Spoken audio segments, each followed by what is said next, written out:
How can I 29th get over the fact that I'm not my best friend's 30th best friend? In 2013, after an exceptionally bad breakup and graduating from college, I moved to a new city and basically started my life over. After a few weeks of subletting, I found a roommate on Craigslist named Kasie, 30th, who I hit it off with immediately. I've always been more of a boyfriend girl that I was with my ex from 10th grade until college graduation, and he was basically my best friend, so Kasie was my first real girl best friend forever. We lived together for 4 years until Kasie moved in with her boyfriend Justin, 32. And we had the best time. We almost never fought and spent all of our time at home together.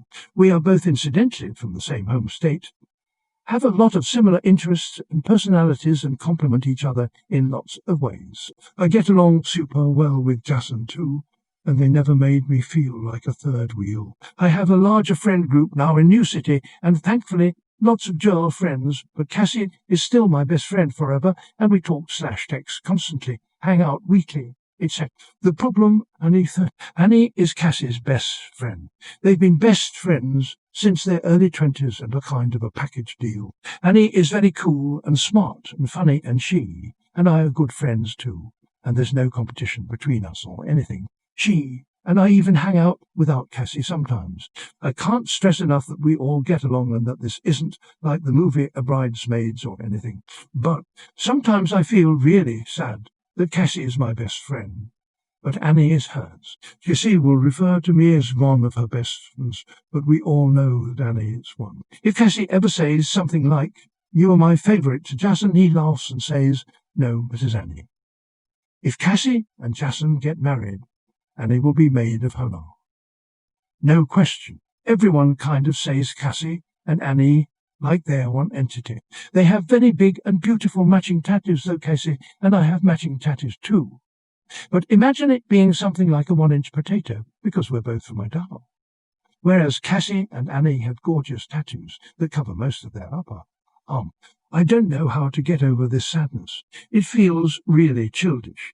Kasie doesn't ever make me feel left out, and neither does Annie. I love them both, but I guess I'm just jealous that I'm not anyone's favourite in the same way. It feels extra childish of me because I have a boyfriend and I know I'm his favourite, but I guess I just never got to experience having a girl best friend forever who also considered me her best friend forever like that.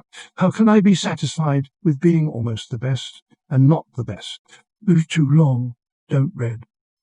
My best friend, Kasie, has her own best friend, Annie. How can I get over feeling like I'm second best? To quote the Minded Project, best friend is not a person, it's a tier. I've friends going back to middle school who would rate as best friends, but for all I know many of them have other best friends. In fact, I know my cousin is among my best friends, will rate her childhood friend and her closest work friend among her other best friends. Now, I don't know how to shift your perspective to that direction, but I think it can be helpful to recognize you're one of her best friends, just not the one and only. Because she clearly has more history with Annie, in the same way that my cousin's work friend can't ever have the same intimate connection due to history that me and cousin share. I can't share the connection they have because of their unique professional experiences and physical proximity. They live next door. I live in a different city, but equal in a way.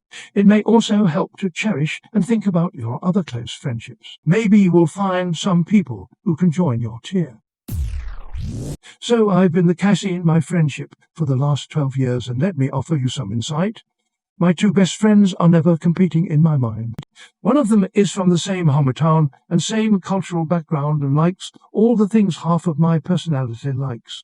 The other one I met in New York, and our family lives/backgrounds/ couldn't be more different.